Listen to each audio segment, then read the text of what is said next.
Morning बच्चों, आप सभी का स्वागत है आपके अपने प्यारे से YouTube channel together with maths by engineer Vikas Singh. बच्चों, आज हम लोग बात करने जा रहे हैं एक बहुत ही इम्पोर्टेंट टॉपिक के ऊपर, जो कि हमारा क्या है बाबू, क्लास 9th और क्लास 10th दोनों के लिए इम्पोर्टेंट ये टॉपिक जो है हमारा about system of linear equations in two variables का वर्ड प्रॉब्लम। ठीक है, तो हम लोग आज स्पेशली बात करने वाले हैं वर्ड प्रॉब्लम से रिलेटेड और कुछ बहुत ही इम्पोर्टेंट शॉर्टकट ट्रिक्स और शॉर्टकट चीज़ें आपको बताऊंगा जिसके बेसिस पे आपको वर्ड प्रॉब्लम में कभी भी प्रॉब्लम फेस नहीं करना पड़ेगा। तो बच्चों, first of all lecture start करने से पहले अगर आपने चैनल को सब्सक्राइब नहीं किया है तो आप कृपया करके मेरे channel together with maths by engineer Vikas Singh को सब्सक्राइब करें और बेल आइकन प्रेस करना ना भूलें, बिकॉज जो भी चैनल के लेटेस्ट अपडेट्स रहेंगे वो आपको मिलते जाएंगे आपके नोटिफिकेशन बार में। तो इसीलिए आप जितना जल्दी हो सके चैनल के सब्सक्रिप्शन बटन को जरूर प्रेस करें और साथ साथ आप बेल आइकन को भी जरूर प्रेस कर लें। चलिए बच्चों, स्टार्ट करते हैं आज का लेक्चर और ध्यान से देखिएगा कि system of linear equations in two variables का वर्ड प्रॉब्लम्स अगर हमें बनाना है, अगर उसमें हमें कोई भी प्रॉब्लम नहीं फेस करना है, तो उसके लिए हमें कुछ इंपॉर्टेंट पॉइंट्स हैं जिन इंपॉर्टेंट पॉइंट्स को आपको रिमेंबर करना पड़ेगा। ठीक है, इन छोटे छोटे पॉइंट्स को आपको ध्यान में रखना है, बिकॉज ये बहुत ही इंपॉर्टेंट चीज़ें हैं बाबू। अगर ये आप करके समझ करके रखते हो तो आपका वर्ड प्रॉब्लम कभी भी प्रॉब्लम में नहीं आएगा। वर्ड प्रॉब्लम आप आसानी से बना सकते हो। ठीक है, चलिए बच्चों, देखते हैं कि इनमें क्या इंपॉर्टेंट पॉइंट्स हैं जिन्हें हमें रिमेंबर करके चलना है। ठीक है, तो चलिए फर्स्ट ऑफ ऑल स्टार्ट करते हैं। देखते हैं यहाँ सबसे पहला पॉइंट हमारे सामने क्या लिखा गया। सबसे पहला पॉइंट बोला गया है कि first of all read the question properly and identify the things unknown quantities which you have to find out. देखिए, सबसे पहले आपको क्या करना है, सबसे पहले आपको क्वेश्चन प्रॉपरली रीड करना है। जब भी वर्ड प्रॉब्लम का क्वेश्चन आप जब करने बैठते हो बाबू, तो एक चीज याद रखिएगा कि हमेशा क्वेश्चन को प्रॉपरली अच्छे से रीड करना है। ठीक है, तो रीड करने के बाद क्या खास बातें हैं आपको ध्यान देनी है। सबसे पहले आपको पूरा क्वेश्चन पढ़ने के बाद आपको देखना है कि क्वेश्चन में क्या चीज फाइंड आउट करने के लिए बोला गया, क्या एक हिंट दिया गया है क्वेश्चन में जिसके बेसिस पे आप समझ सके कि क्वेश्चन में हमें कुछ ये चीज फाइंड आउट करने के लिए बोला जा रहा है, वो चीज पता कीजिए। ठीक है, और सबसे अच्छा बात क्या होता है ना बाबू, देखना जब पूरा क्वेश्चन रीड करोगे ना, तो रीड करने के बाद लास्ट में लिख देता है फाइंड द वैल्यू ऑफ ये एंड ये। जब ये शब्द कहीं लिखा हुआ दिखाई देगा ना, फाइंड द वैल्यू ऑफ ये एंड ये, तो आपको समझ में आ जाएगा या चीजें ऐसी लास्ट में लिखी ही रहती हैं, जनरली लिखी रहती हैं कि आपको जो फाइंड आउट करना है पूरे क्वेश्चन में वो लास्ट में लिख देता है। ठीक है, और अगर बाय द वे नहीं लिखता है तो पूरा क्वेश्चन रीड करने के बाद आपको समझ में आ जाएगा कि हमें किन चीजों के बारे में फाइंड आउट करने के लिए बोला गया है, जो हमसे छुपा हुआ, जो हमसे अननोन है। तो आपको पूरा क्वेश्चन फाइंड आउट करना है पढ़ के, और देखना है कि उसमें क्या ऐसा चीज है जो हमारे से छुपा है, जो हमारे लिए अननोन है, जिनका वैल्यू हमें फाइंड आउट करने के लिए बोला गया है। तो अगर बच्चों बाय द वे मान लो कि उस क्वेश्चन में, ठीक है, एक अननोन क्वांटिटी रहता है, जैसे सेकंड नंबर पॉइंट मैंने लिखा है कि if there is only one unknown quantity, अगर सिर्फ कितना अननोन क्वांटिटी मिलता है आपको, सिर्फ और सिर्फ एक अननोन क्वांटिटी मिलता है, तो याद रखिएगा बाबू, अगर एक अननोन क्वांटिटी आपको लग रहा है कि क्वेश्चन में वही एक अननोन क्वांटिटी है, उसके अलावा कुछ नहीं है, और उसी एक चीज का वैल्यू हमें फाइंड आउट करना है, तो आप क्या कीजिएगा, उस एक अननोन क्वांटिटी को आप कुछ एज्यूम कर लीजिएगा, मतलब आप उसे कंसीडर कर लेना, मान लेना, लेट। ठीक है, जो भी बोला गया अननोन क्वांटिटी, उस अननोन क्वांटिटी को आप क्या मान लेना बाबू, कुछ मान लेना, लेट अननोन क्वांटिटी जो भी होगा।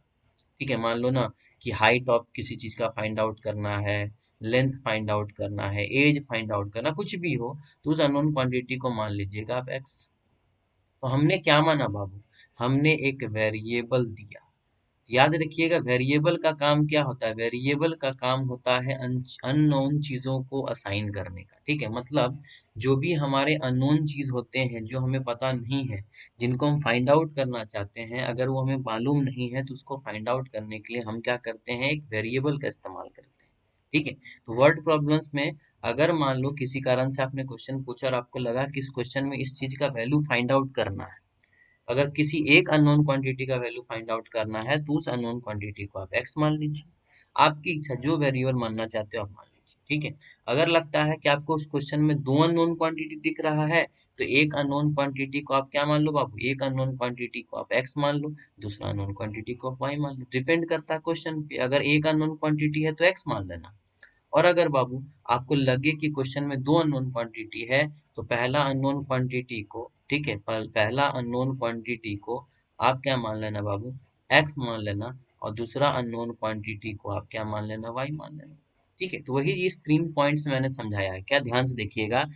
First of all read the question properly and identify the things unknown quantities which we have to find out, जो हमें फाइंड आउट करना है वो हमें देखना है। ठीक है, फिर उसके बाद बोला कि if there is only one unknown quantity, अगर सिर्फ और सिर्फ एक अननोन क्वांटिटी है, then one condition must be given to generate a single linear equation containing one variable. अगर सिर्फ एक अननोन क्वांटिटी आपको क्वेश्चन में दिया गया है बाबू, तो याद रखिएगा आपको उस अननोन क्वांटिटी को कुछ वेरिएबल मान लेना है, कुछ वेरिएबल मान लेना है, और वेरिएबल मानने के बाद आपको पहचानना है कि उस वेरिएबल से लिंक करता हुआ, ठीक है, लिंकेज बनाता हुआ आपको क्वेश्चन में जरूर एक कंडीशन दिया गया रहेगा, और उस कंडीशन को पढ़ने के बाद वहां से क्या जनरेट होगा बाबू, तो उस कंडीशन को पढ़ने के बाद जनरेट होगा एक लीनियर इक्वेशन।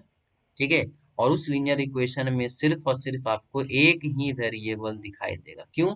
क्योंकि उस वेरिएबल का ही तो हमें वैल्यू फाइंड आउट करना है। तो here one variable is used for that one unknown quantity by which we can find its value. ठीक है, और उस अननोन वेरिएबल का हम वैल्यू फाइंड आउट कर सकते हैं उस सिंगल लीनियर इक्वेशन से। तो आपको पता ही होगा बाबू कि जब कभी भी हमारे पास एक लीनियर इक्वेशन होता है, जैसे एग्जांपल के तौर पे 2x plus 4 is equal to 5, ये मान लो किसी कारण से हमने क्वेश्चन पढ़ने के बाद, क्वेश्चन को कंडीशन का को रीड करने के बाद हमने ये लीनियर इक्वेशन बनाया। आप देख सकते हो, अगर मान लो क्वेश्चन का कंडीशन पढ़ने के बाद हमने ये लीनियर इक्वेशन बनाया है, तो इस लीनियर इक्वेशन में आपको कितने वेरिएबल्स दिखाई दे रहे हैं, सिर्फ और सिर्फ एक। ठीक है, तो अगर आपको एक अननोन क्वांटिटी का वैल्यू, जैसे यहाँ एक अननोन क्वांटिटी कौन है बाबू, एक्स। अगर कभी आपको एक अननोन क्वांटिटी का वैल्यू फाइंड आउट करने के लिए कहा जाएगा, तो आप एक लीनियर इक्वेशन जरूर बनाओगे, और उस लीनियर इक्वेशन को सॉल्व करने के बाद, ठीक है ना, उस लीनियर इक्वेशन को सॉल्व करने के बाद आप आसानी से उस अननोन क्वांटिटी का वैल्यू फाइंड आउट कर सकते हैं। ठीक है, यही तरीका है, यही कंसेप्ट है, याद रखिएगा। जितने अननोन क्वांटिटीज, ठीक है, उतने वेरिएबल, और जितने वेरिएबल उतना ही इक्वेशन जनरेट होगा। अगर एक वेरिएबल है तो एक कंडीशन दिया रहेगा और एक ही इक्वेशन जनरेट होगा। अगर दो अननोन क्वांटिटीज है, तो हम दो वेरिएबल मानेंगे, और दो वेरिएबल मानने के बाद बाबू अब आपका दो इक्वेशन जनरेट होगा ही होगा, ये कंफर्म है। दैट मीन्स क्वेश्चन में दो कंडीशन जरूर दिए रहेंगे, जिन दो कंडीशंस को पढ़ने के बाद आप दो इक्वेशंस बना पाओगे। तो आपका चैप्टर का नाम भी बाबू क्या है, system of linear equations in two variable, या आपने पढ़ा होगा pair of linear equations in two variable.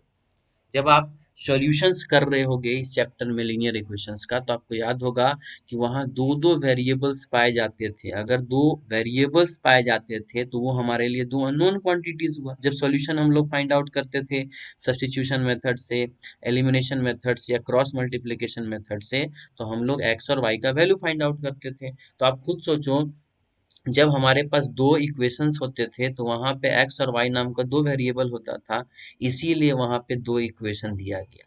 ठीक है ना, दो इक्वेशन देने का यही मतलब है कि दो इक्वेशन के बिना आप एक्स और वाई का वैल्यू फाइंड आउट नहीं कर सकते हो। मतलब कंसेप्ट ये कहता है कि जितना वेरिएबल रहेगा, जितना अननोन क्वांटिटी रहेगा, उतना ही इक्वेशन होना चाहिए उस वेरिएबल का, उस अननोन क्वांटिटी का वैल्यू फाइंड आउट करने के।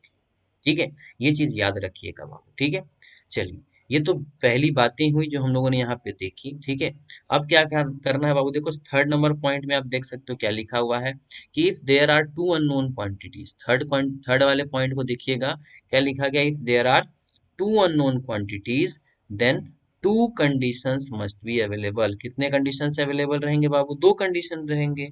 ठीक है, और वहां से क्या कर सकते हैं बाबू, हम लोग बना सकते हैं pair of linear equations in two variable to find out its value. जो भी मैंने बात बताया, जितने अननोन क्वांटिटीज रहेंगे उतने कंडीशन जरूर क्वेश्चन में दिए गए होंगे, और उन्हीं कंडीशंस को पढ़ने के बाद हम लीनियर इक्वेशंस जनरेट कर सकते हैं उतने वेरिएबल वाले, ठीक है ना। दो अननोन क्वांटिटीज है तो दो कंडीशन होगा और उन दो कंडीशन से दो लीनियर इक्वेशंस जनरेट होगा वही वेरिएबल वाला, ठीक है। तब जा करके उन अननोन क्वांटिटीज का वैल्यू फाइंड आउट कर सकते हैं, ठीक है। ये हमारा थर्ड पॉइंट में हम लोगों ने देखा। फिर आगे चलिए चलते हैं, आगे क्या लिखा गया है। देखिए ये बहुत अच्छा चीज है, ये चीज ध्यान देना है बाबू। क्या लिखा गया है, if the helping verbs like, helping verb आप लोग जानते हो ना, इज, है ना, आर, एम, आपने इंग्लिश पढ़ा है, has, have, was, were, will, ये सब बहुत सारे और भी आते हैं, शुड, वुड, ये सब सारे हेल्पिंग वर्ब्स हैं।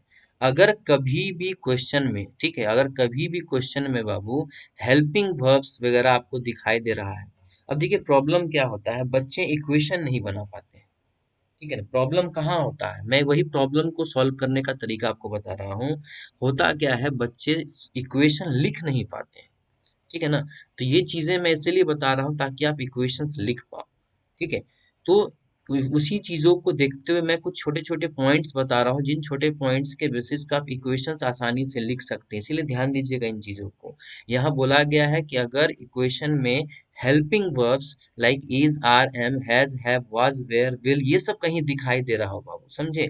तो अगर ये सब चीज आपको कहाँ दिखाई दे रहा हो बाबू, क्वेश्चन में यूज किए गए हैं अगर ये सब सारी चीज, ठीक है, तो याद रखिएगा बाबू, उसको हमेशा ट्रीट करना है, उसे हमेशा मान करके चलना है कि वो क्या है बाबू, तो वो साइन ऑफ इक्वल टू है, ठीक है। उसको हमेशा क्या मान के चलना कि वो साइन ऑफ इक्वल टू है। जहां भी is, are, am, has, have, was, were ये सब दिखाई दे, समझ लेना कि वो हमारे साइन ऑफ इक्वल टू का काम करेगा, उसके जगह चुपचाप साइन ऑफ इक्वल टू लगा देना है। कहाँ, इक्वेशन बनाने समय, ठीक है। इक्वेशन बनाते समय हमेशा इस हेल्पिंग वर्ब्स के जगह पे आप चुपचाप क्या लगा दीजिएगा बाबू, इज इक्वल टू लगा देना, ताकि आपका इक्वेशन बनते चला जाएगा। जैसे जैसे क्वेश्चन दिया रहता है ना बाबू, वैसे वैसे क्वेश्चन को पढ़ना है और हमें इक्वेशन बनाते चलना है, ठीक है। जैसे मान लो लिखा गया है राम्स एज इज 3 ईयर, जैसे एग्जांपल के तौर पे मैंने बोला, ऐसे ही सिंपल सिंपल से एग्जांपल लेकर के मैंने समझाया क्या, कि राम्स एज इज 3 ईयर्स, ठीक है। राम का एज क्या है बाबू, 3 साल है। तो राम्स का एज 3 साल है बोलने का मतलब बाबू, एज ऑफ राम, ठीक है, एज ऑफ राम कितना है बाबू, 3 साल है। तो एज ऑफ राम, ठीक है, तो जैसे पढ़े रहे हैं वैसे ही हम लोग क्वेश्चन बनाएंगे, देखो राम्स एज, ठीक है, तो एज ऑफ राम लिखे हम लोग, इज मतलब क्या बाबू, is equal to 3 years, that means 3 years. बस इसी कंसेप्ट को फॉलो करना है, इसी टाइप को आपको पढ़ना है क्वेश्चन को, और इस तरह से आपको इक्वेशन बनाने की कोशिश करना है, ठीक है। जब हम लोग क्वेश्चन में आएंगे ना, इन सारी चीजों को मैं रिकॉल करूंगा, बस आपको ये पॉइंट्स दिमाग में रहनी चाहिए, क्योंकि जब मैं आपको बताऊंगा सॉल्यूशन करने के लिए, जब मैं इक्वेशन जनरेट करके दिखाऊंगा, तो ये सब मैं यूज करूंगा, ये सब मैं बातें वहां बोलूंगा। जब वो बातें मैं वहां बोलूंगा तो आपको समझ में आना चाहिए कि मैं क्या बोल रहा हूँ। That's why I have noted सब पॉइंट्स हेयर, इसीलिए मैंने कुछ पॉइंट्स यहाँ पे लिखे हैं, जिन पॉइंट्स के बेसिस पे आपको समझ में आएगा कि इक्वेशन मैं कैसे जनरेट कर रहा हूँ, ठीक है। चलिए आते हैं नेक्स्ट। नेक्स्ट क्या है बाबू, हमारा ध्यान से देखिएगा, नेक्स्ट क्या है, 5वां नंबर पॉइंट में बोला गया है, इफ द वर्ड्स लाइक, ठीक है, कौन कौन से वर्ड्स बाबू, ध्यान से देखना यहाँ क्या बोले गया है, कि इफ द वर्ड्स लाइक, कौन कौन सा वर्ड बाबू, twice, thrice, 2 times, 3 times, double, ठीक है, ये सब अगर वर्ड कहीं यूज कर रहे हैं का बाबू, क्वेश्चन में दिखाई दे रहे हैं, ठीक है ना। अगर कौन कौन से word, twice, thrice, 2 times, 3 times, double, ठीक है, ये सब अगर क्वेश्चन में यूज किए गए हैं वर्ड, तो याद रखिएगा बाबू, उसको हमेशा कैसे ट्रीट करना है, तो उसे हमेशा ट्रीट करना है with the help of sine of multiplication, ठीक है, साइन ऑफ मल्टीप्लीकेशन की तरफ से ट्रीट करना है। कैसे, देख सकते हो आप, एग्जाम्पल मैंने यहाँ लिखा है, कहीं लिखा रहेगा Ram age is 3 times Arun's age, 3 times Arun's age, तो ये टाइम्स का मतलब क्या होता है बाबू, तो ये टाइम्स का मतलब होता है मल्टीप्लीकेशन, ठीक है। तो 3 times X, Ram's age is 3 times Arun's age, that means 3 times X मतलब 3 into x, ठीक है। या टाइम्स नहीं लिखा हुआ, सिर्फ ट्वाइस लिखा है, Ram's age is twice, Ram is age twice as Arun, Ram age is age twice as Arun मतलब ट्वाइस मतलब राम का एज अरुण से क्या है, दुगना है, दुगना मतलब 2 टाइम्स है, ठीक है। थ्री, थ्राइस है, थ्राइस मतलब थ्री टाइम्स है, तो इस ट्वाइस थ्राइस का मतलब क्या होता है, तो याद रखिएगा बाबू, ट्वाइस का मतलब होता है टू टाइम्स, मतलब टू इंटू, ठीक है। थ्री टाइम्स का मतलब, अब थ्राइस का मतलब क्या, थ्री टाइम्स मतलब थ्री इंटू, या सिंपली लिखा गया होगा टू टाइम्स, या सिंपली लिखा गया होगा थ्री टाइम्स। ये टाइम का मतलब आपको याद रखना है बाबू, इस टाइम्स का मतलब क्या है, मल्टीप्लाई। ठीक है, ये तो छोटे छोटे वर्ड्स हैं, जिन छोटे छोटे वर्ड्स को आपको समझ करके चलना है इक्वेशन बनाते समय। ठीक है, चलिए आते हैं नेक्स्ट। नेक्स्ट हमारा क्या है, six number point. Six number point थोड़ा गौर कीजिए बच्चों, क्या लिखा गया है, इफ कंपैरिजन इज डन, कभी भी कंपैरिजन किया गया हो बाबू, कंपैरिजन याद रखिए, कभी भी क्या किया गया हो बाबू, कंपैरिजन किया गया हो। ठीक है, किसी चीजों का किसी दूसरे चीजों से कंपैरिजन किया गया, मान लो मेरा कंपैरिजन आपसे किया गया, ठीक है, मेरा कंपैरिजन आपसे किया गया, तो कभी भी कंपैरिजन किया जाए क्वेश्चन में, ठीक है, देन ऑलवेज याद रखना है, क्या करना है, then always assign a variable to that quantity from which comparison is done. जैसे मेरा कंपैरिजन आपसे किया गया है, और मैं भी अननोन हूं और आप भी अननोन है, याद रखिएगा, अगर दो अननोन चीजों का कंपैरिजन किया गया है, मैं भी अननोन हूं और आप भी अननोन है, ठीक है, कभी भी दो अननोन चीजों का कंपैरिजन किया गया है, तो याद रखिएगा हमेशा सबसे पहले वेरिएबल हम उसी को मानेंगे जिससे कंपैरिजन किया गया। जैसे मान लो मैंने अपना कंपैरिजन आपसे किया है, तो मैं आपको कुछ ना कुछ मान लूंगा, उससे क्या होगा, मेरा वैल्यू मिल जाएगा। ठीक है, जैसे मैंने बोला मेरा एज आपका दुगना है, ठीक है, मेरा एज आपका क्या है, दुगना है, तो मैं मेरा कंपैरिजन, मेरे एज का कंपैरिजन किससे किया गया है, आपके एज से। तो याद रखना इस बात को, कभी भी कंपैरिजन किया गया हो क्वेश्चन में, कभी भी, ठीक है ना, अगर मेरा कंपैरिजन आपके एज से किया गया है, तो हम क्या करेंगे, according to the rule, rule के अकॉर्डिंग हम क्या करेंगे, आपको कुछ ना कुछ मैं मान लूंगा। ठीक है, तो जैसे मान लो आपका एज मैंने एक्स मान लिया, तो मेरा एज क्या हो जाएगा बाबू, टू एक्स, बिकॉज मेरा एज आपके एज का क्या है, दुगना, जब आपका एक्स होगा तो मेरा क्या हो जाएगा, टू एक्स, यानी कि अगर मेरा एज आपका दुगना है, तो मतलब मान लो तुम्हारा एज अगर 10 ईयर, तो मेरा ईयर कितना होगा बाबू, 20 ईयर। बात समझ में आ रहा है ना, तो सेम वही फंडा है। देख लो यहाँ के एग्जाम्पल मैंने लिखा है कि Ram's age is twice as the age of Shyam.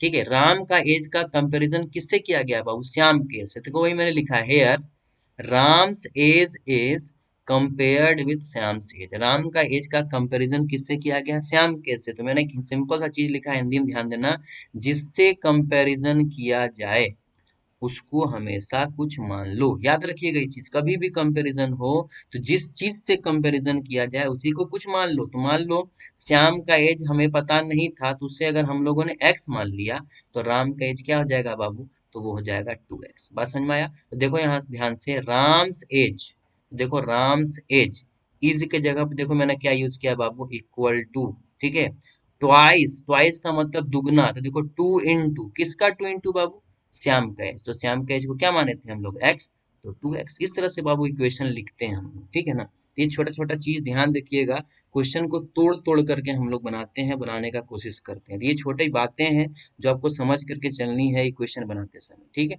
चलिए आते हैं आगे।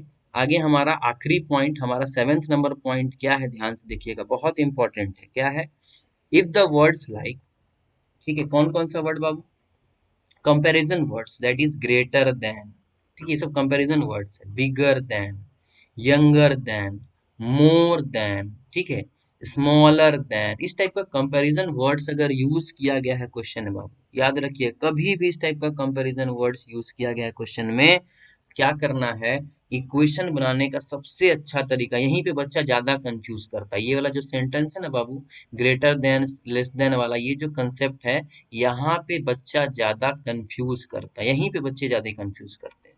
तो उसका कंफ्यूजन दूर करने का मेरे पास एक रास्ता है, कंफ्यूजन दूर करने का रास्ता क्या है, कि अगर कभी भी greater than, bigger than, younger than, ठीक है, मोर देन, स्मॉलर देन, इस टाइप का वर्ड अगर कभी भी यूज किया गया है क्वेश्चन में, तो क्या करना है, then always try to make the equation from the back side of the sentence where these words are use, जहां ये यूज किए गए हैं वर्ड्स, उन वर्ड्स के बैक साइड से, ठीक है, उन वर्ड्स में जिस सेंटेंस में ये वर्ड यूज किया गया है, उस सेंटेंस में उस वर्ड के बैक साइड से आपको क्या करना है, इक्वेशन बनाना है। मैं इसको समझाता हूँ एक एग्जांपल से, ध्यान से देखना बाबू। क्या बोला गया है, एक मान लो एक part of the sentence, question में मान लो एक पार्ट ऑफ द सेंटेंस ये यूज किया गया है। क्या, एक पार्ट ऑफ द सेंटेंस आपको यूज किया हुआ दिखाई दे रहा होगा। मान लो height of Ravi is 2 more than thrice the Rahul's height। ठीक है, height of Ravi is 2 more than thrice the Rahul's height। अब इस चीज का इक्वेशन बनाना, मान लो एक कंडीशन है, मान लो ये क्वेश्चन में कंडीशन दिया गया है और इस कंडीशन को हमें एक इक्वेशन के फॉर्म में क्या करना है बाबू, कन्वर्ट करना है। तो कैसे कन्वर्ट करेंगे, ठीक है, ध्यान से देखिएगा। यहाँ पे दो अननोन चीजें हैं, एक है हाइट ऑफ रवि जो हमें पता नहीं है, ठीक, एक हाइट ऑफ क्या है बाबू, रवि है जो हमें पता नहीं है, और एक क्या है बाबू, राहुल का हाइट जो हमें पता नहीं है। लेकिन इन दोनों में कंपैरिजन किया गया है क्या, कि height of Ravi is 2 more than thrice the Rahul height. अब इस पूरे सेंटेंस को पढ़ने के बाद समझ नहीं आ रहा बच्चा को कि इक्वेशन बनाए तो बनाए कैसे। तो देखो दो अननोन क्वांटिटी था, तो मान लो कि राहुल के हाइट को हम लोगों ने क्या मान लिया बाबू, एक्स मान लिया, और रवि के हाइट को हम लोगों ने क्या मान लिया बाबू, वाई मान लिया। लेट अस सपोज मान लिया, ये हम लोगों ने पहले मान के रखा था, मान, ठीक। तो देखो इक्वेशन कैसे बनाएंगे, इस कंडीशन को, अगर ये मान लो हमारा कोई कंडीशन है और इस कंडीशन को हम इक्वेशन में बदलना चाहते हैं तो कैसे बदलेंगे। तो जैसे लिखा गया वैसे ही आगे बढ़ो। हाइट ऑफ रवि क्या था बाबू, हाइट ऑफ रवि वाई, तो देखो इसके जगह पे मैंने लिख दिया क्या, वाई लिख दिया। इज, इज का मतलब क्या बताया था बाबू, इक्वल टू, देखो लिख दिए, ठीक है। अब देखो यहां से अब आपका पूरा सेंटेंस, इतना लिखने के बाद जो हमें इंफॉर्मेशन मिल गया उतना लिखने के बाद ये दो चीज हमने लिख दिया। उसके बाद देखो ध्यान से, ये मोर देन जो वर्ड आपको दिखाई दे रहा है, इस मोर देन वर्ड के जस्ट अगल बगल वाले चीजों को ध्यान से देखिए, ठीक है। ये हमें मोर देन के पहले एक शब्द ये दिख रहा है टू, और एक शब्द दिख रहा है थ्राइस द राहुल्स हाइट, ठीक है। अब क्या करना है बाबू, अगर मोर देन वर्ड आपको दिखाई दे तो अब इसके भीतर, यहां से लेकर के यहाँ के भीतर, ठीक है। अब इस चीज को हम कैसे इक्वेशन के फॉर्म में दिखाएंगे वो चीज मैंने यहाँ लिखा है, देखो ध्यान से कैसे लिखा है, ध्यान से देखिएगा। तो हाइट ऑफ रवि तो वाई लिख दिए, इज मतलब इज इक्वल टू लिख दिया। अब ये 2 more than thrice the Rahul height कैसे लिखेंगे, तो मैंने क्या बताया, back side, more than word जहां यूज हो तो इस सेंटेंस के बैक साइड से इक्वेशन बनाई। बैक साइड का मतलब इधर से, मतलब ये पार्ट से, ठीक है, इस पार्ट से इक्वेशन बनाना है आपको। एक पार्ट ये हो गया मोर देन यहाँ बीच में, एक पार्ट ये हो गया, और एक पार्ट ये हो गया, लेकिन बैक साइड से शुरू करेंगे। तो पहले थ्राइस द राहुल हाइट को सेट करेंगे। थ्राइस द राहुल हाइट का मतलब 3 times Rahul height, 3 times Rahul height का मतलब राहुल का हाइट कितना था, तो एक्स था। तो 3 टाइम्स राहुल हाइट का मतलब हमने लिख दिया 3x, लिख दिए, ठीक है।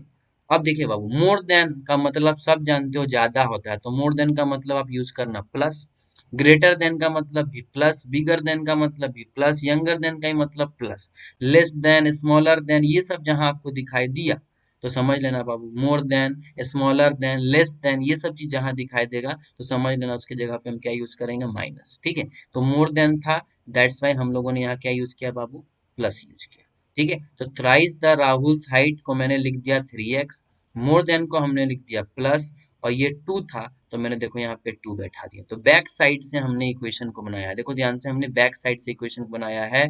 Height of Ravi y is मतलब इज इक्वल टू, उसके बाद ये मोर देन के पहले वाला और मोर देन के बाद वाला, उन चीजों को पकड़ने के बाद हम back side of the equation से स्टार्ट करेंगे लिखना। थ्राइस द राहुल हाइट को मैंने 3x लिखा, ठीक है, मोर देन को मैंने प्लस लिखा, और ये जो 2 था इस 2 को मैंने यहाँ पे 2 लिख दिया। इससे बाबू एक इक्वेशन जनरेट हो गया क्या, y is equal to 3x plus 2, जो देख करके आपको समझ में आ रहा होगा कि ये क्या है, ये हमारा linear equation in two variable. बात समझ में आ रहा है ना। तो इस तरह से आपको सोचना है बाबू, ठीक है। ये सब सोचने का एक तरीका है, जब हम लोग क्वेश्चन पे आएंगे ना बाबू तो मैं इन चीजों को और बेहतर तरीके से एक्सप्लेन करूंगा। बस आपको हिंट करना चाह रहा था कि ये चीजें आपको दिखाई देंगी, अगर ये चीजें दिखाई देंगी तो उनको हम कैसे करेंगे, वो चीजें हमारा प्रैक्टिस से डेवलप होगा, ठीक है। ये तो मैंने एक बार में आपको समझाया, लेकिन ये जरूरी नहीं है कि आप बना ही लो, ठीक है। तो जब हम लोग क्वेश्चन डिस्कस करेंगे ना, तो क्वेश्चन डिस्कस करते समय ये चीजें आपकी बिल्कुल क्लियर हो जाएंगी, आपको अच्छे से समझ में आ जाएगा कि कैसे हमें काम करना है। ठीक है, तो ये सब बाबू एक बार में नहीं, प्रैक्टिस से डेवलप होता है। प्रैक्टिस करोगे तब जाकर के आप इन चीजों को अच्छे से सीख पाओगे। ठीक है, तो हम लोग जब नेक्स्ट क्लास में, नेक्स्ट लेक्चर में मैं जब कुछ क्वेश्चंस लेकर के आऊंगा, तो उस क्वेश्चन के सीरीज में मैं आपको सारा चीज एक एक करके समझाते चलूंगा। मैं आपको इक्वेशन डेवलप करना सिखाऊंगा कि कैसे इक्वेशन डेवलप करते हैं, और उन इक्वेशंस को डेवलप करते समय इन पॉइंट्स को मैं आपको बोलूंगा वहां कि देखो ऐसा मैंने आपको बताया था, तो इस चीज को हम ऐसा करेंगे। तो आपको करना क्या है, इन सारे पॉइंट्स जो मैंने 7 पॉइंट्स आपको यहाँ लिखे हैं, उन 7 पॉइंट्स को एक बार रिकॉल करके जरूर देखिएगा जब नेक्स्ट लेक्चर हम लोग देखेंगे कल। ठीक है, उस नेक्स्ट लेक्चर में जो मेरा सेकेंड पार्ट होगा इस वीडियो लेक्चर का, linear equation in two variables का जो सेकंड पार्ट का लेक्चर होगा वर्ड प्रॉब्लम का, उसको देखने से पहले इन 7 पॉइंट्स को आप माइंड सेटअप करके ही बैठना। ठीक है, दिमाग में सेट करके ही बैठना, तभी जाकर के आपका कंसेप्ट बिल्कुल क्लियर होगा बाबू।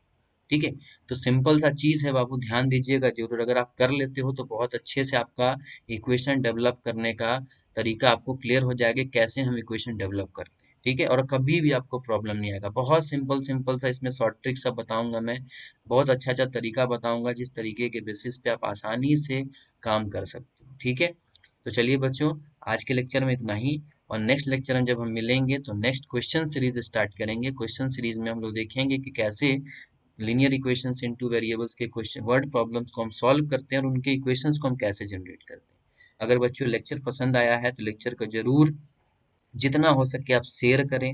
ठीक है, वीडियो को लाइक करें, और चैनल को सब्सक्राइब करना ना भूलिएगा। ठीक है, तो चलिए फिर मिलते हैं नेक्स्ट क्लास में एक नए सीरीज के साथ, एक नए लेक्चर पार्ट के साथ। तब तक के लिए bye bye, take care and have a nice day.